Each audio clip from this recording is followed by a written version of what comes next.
Any questions? I think it was quite interesting, and I think we covered. Yes. Yeah. My question is this.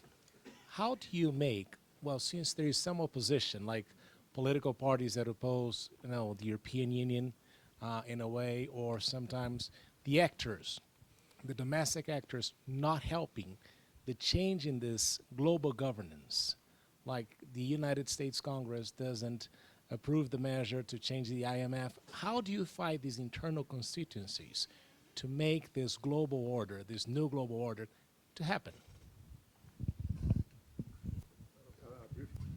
A brief comment on that. We have in our mind the model of international or intergovernmental system as if this could be a global order.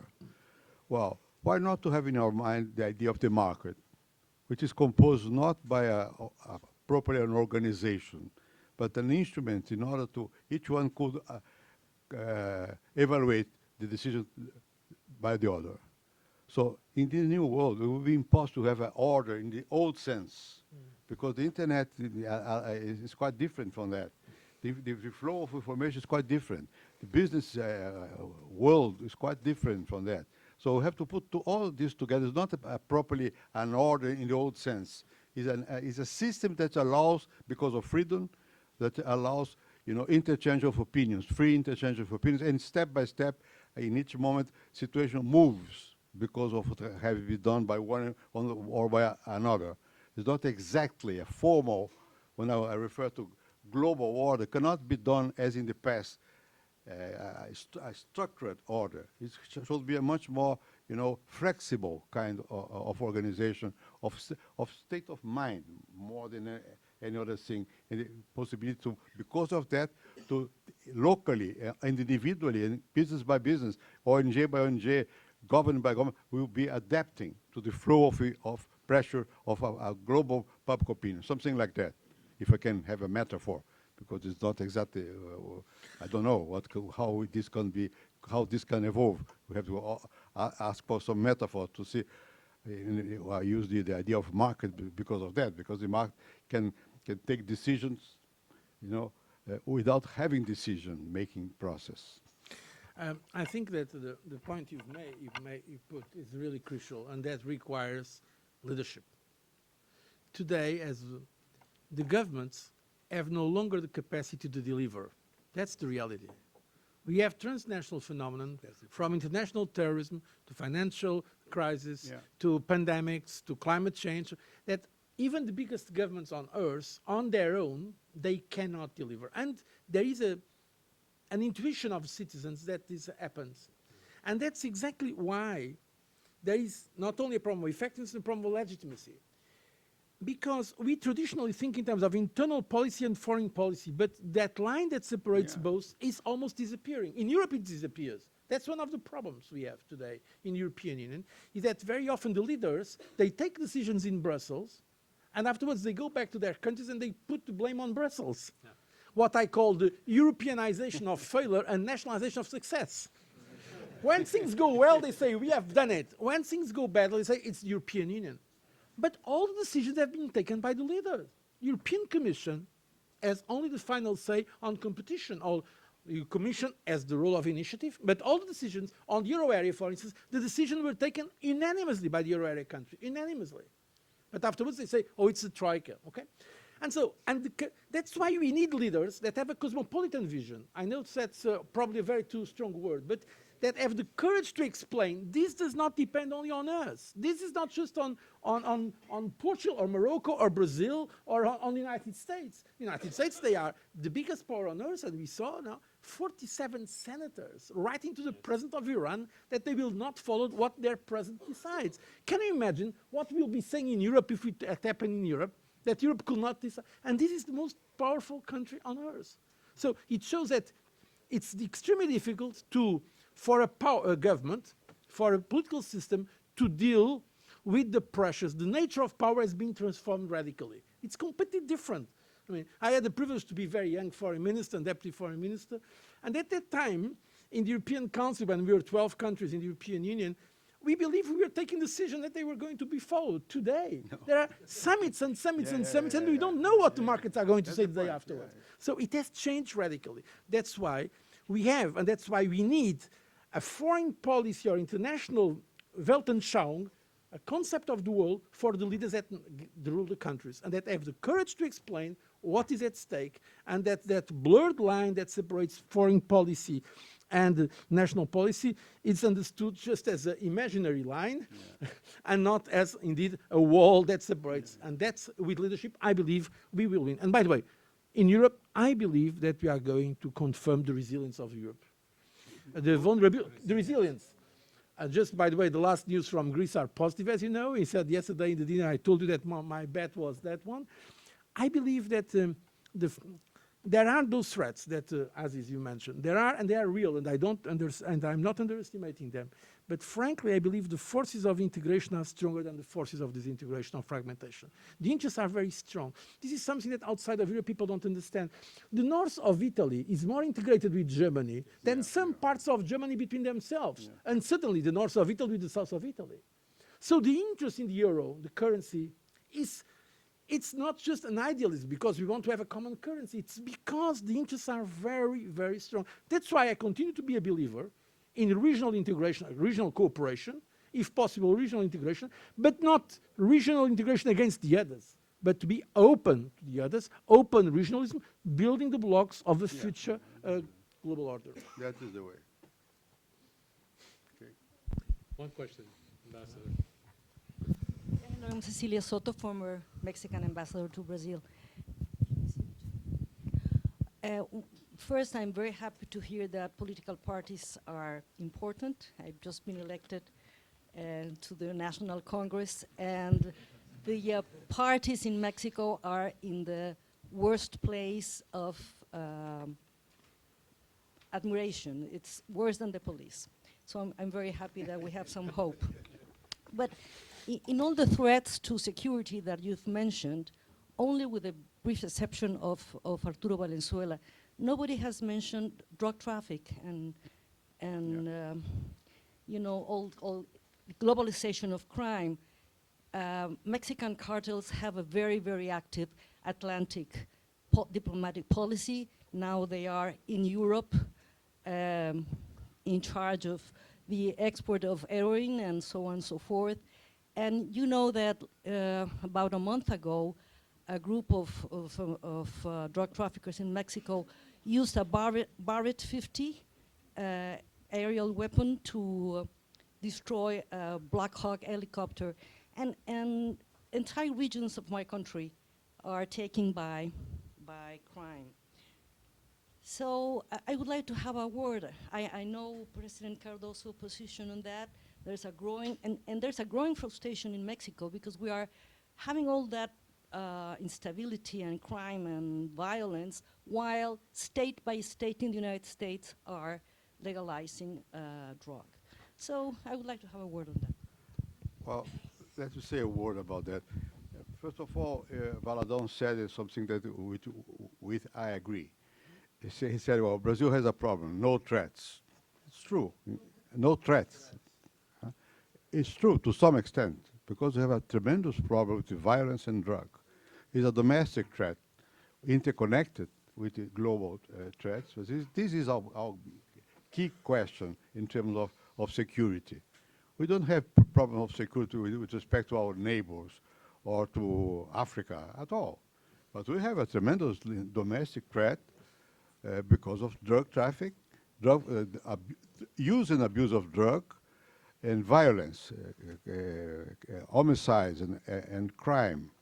So to some extent, this is interconnected with other, flow of crime. In the case of drugs, certainly, you see. Well, the Supreme Court in Brazil is taking a decision, I guess this week, about one question. The question is it possible to put in jail someone who used drug? And probably the response will be no.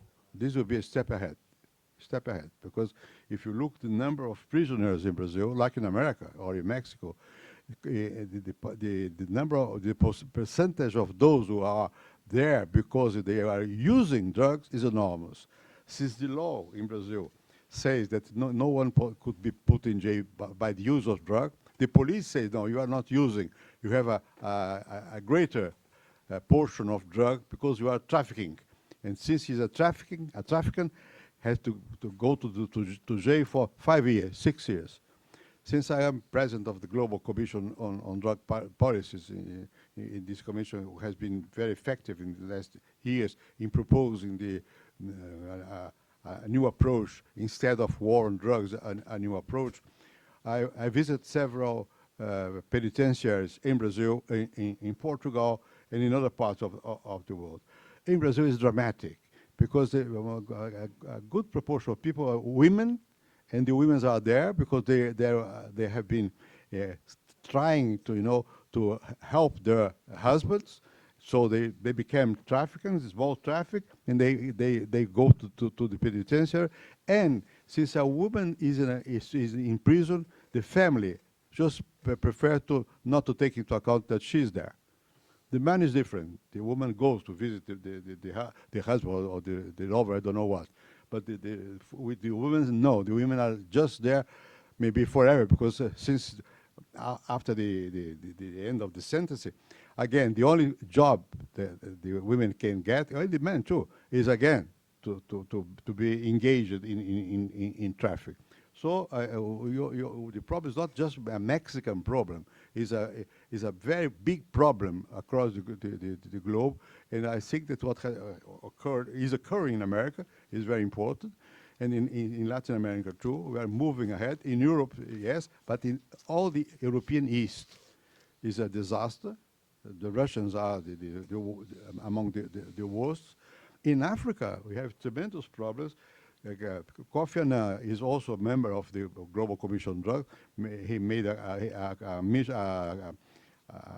discussion in Africa, in a survey in Africa.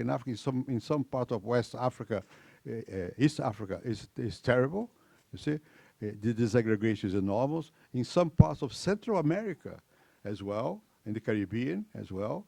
You see, yes, I remember some time ago, a president of one of the Central American countries, a general, very conservative, called me on not on the phone, on the internet, to say, I have no possibility to counterattack them.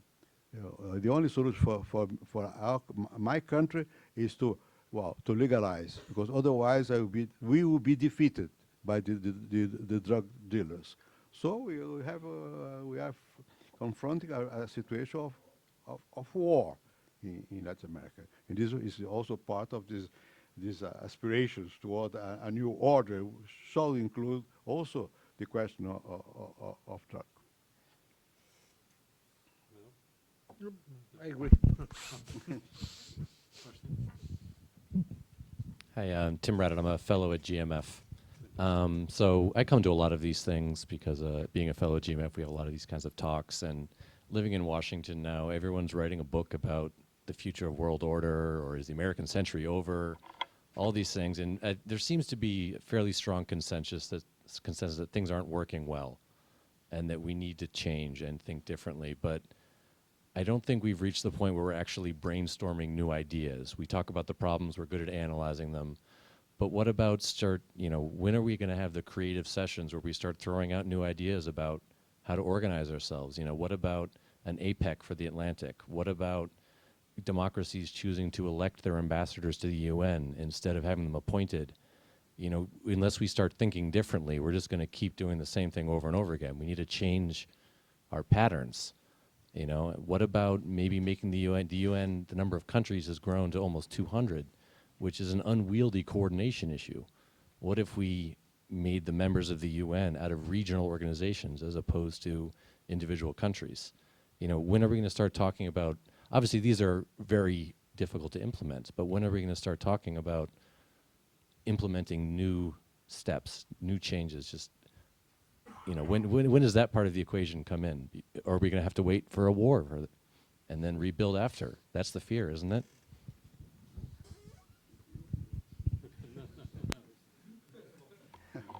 Well, some time ago, Kofi Annan when was Secretary General, asked me to organize a series of panels about UN reform and to present a report on the possible participation of NGOs at the UN. I did. Of course, the result was zero because because all the myths in the UN is an organization composed by states. So that's the point. Several attempts have been made to reform the United Nations. And some progress can be done and some are being done. But then how it's extremely difficult. It's extremely difficult exactly because the UN is composed by states. So we have to respect the sovereignty of the states. And this goes against what we said just before, that we need a different kind of global organization, not just composed by states. And so that is the answer.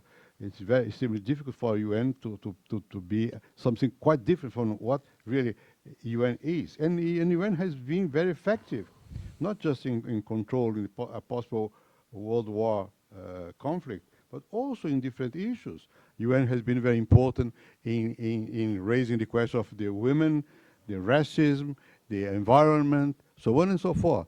And when behave practically, the UN is more open and asks support from people, from NGOs, from governments. So I think it's not. I have not a pessimistic view about the UN. What I said before is that that's not enough to take into account what is the world nowadays. But it's not in order to put aside UN, but to add something different to the governance of the globe. I think, by the way, now all those who have ideas, and apparently we have some, are free to come. Are free to put them. And by the way, today in the market of ideas, it's easier because thanks to the internet, if you have a real good idea, it's possible to make it known very, very quick. But in fact, as President Fernando Henrique Cardoso said, there is a great inertia in these matters because the governments have we are still in the system where the representation is, of course, a monopoly of governments. Yeah. And the governments are in this, that's why I mentioned before, transitional phase. They no longer control. They, on their own, from drugs to international crime to terrorism to climate change to food insecurity to financial instability, it's quite obvious that the governments, they can no longer deliver all the public goods they want to do. I'm not speaking of as a president of the former president of the Commission. I was 10 years in the Commission, but I was 12 years in the national government. And most of the leaders in the governments, most of the people are well-intentioned and they want things to work. It's not because they have some kind of negative idea about the world, or it's because, in fact, today the nature of power changed completely. Now, I think, in fact, it's usually through crisis that we change things. By the way, in Europe, that's what is happening today. We have now created new instruments in Europe to complete the economic and monetary union that only with a crisis we could create. It will be unthinkable, for instance, to have a banking union, as now we have something like a banking union. And now, before the financial crisis, as to have now we are trying to have a capital markets union, or to have more power. I believe that one of the important ideas, probably is not very new, but for the future order, is supranationalism. I know that today there is a tendency to think geopolitics is back, we are coming to the hard power. But look, I think the so-called ultra-realistics are not always right. And sometimes it's not realism, it's cynicism. There are many causes where we can make a difference and the world is changing for the better. I remember very often in many causes I was working, when people were telling me it's impossible. It's impossible. Just to give an example. Probably some of you are familiar with it, some not. Independence of Timor-Leste, East Timor. Everybody was saying Portugal and Portuguese countries, Lusophone countries, were alone. From President Clinton, with whom I spoke, to the Pope. Pope was saying, I pray every day for Timor. But at the same time, the church, the Catholic Church, was telling, forget about Timor. It will never be independent because it's occupied by Indonesia. It's the biggest Muslim country in the world. We want to have... Now Timor is independent. I mean, and this is an example from my own experience. And now with the international public opinion, we can see many things happen. I really believe that the technology has problems sometimes, but it's a great enabler of freedom if people use it right. Now, if you have ideas, let's put them. But frankly, usually it's in times of crisis that institutions adapt to new challenges. And if dans l'ordre naturel des choses, in the normal order of things, people will not change dramatically. The rupture comes only when there is a huge pressure to change. And I think we are at that point now. We are at a point of undefinition in the world order or in the world disorder. Okay. Thank you. Thank you, President Fernando Henrique Cardoso. I think we'll give Just one a more quick, question. just and a it's- quick remark to sort of lower the level of anxiety within the room. It is I heard this from Delfim Neto, former finance minister in Brazil. He said that 70% of the problems we face only time can solve, and 30% have no solution at all, right? So, it's a kind of joke, but listening to the things that have been said throughout the afternoon here, it came to my mind that I think one of the crises that we are facing is, in a way, it might be silly to say this, is a crisis of the language of politics. Because every time a politician runs for, let's say, for the president of the presidency of the republic, the kind of message that he or she conveys is that she or he pretends that she or he can do everything she or he plans to do, as if everything was under his or her control. And this is a complete lie. This is a complete mistake.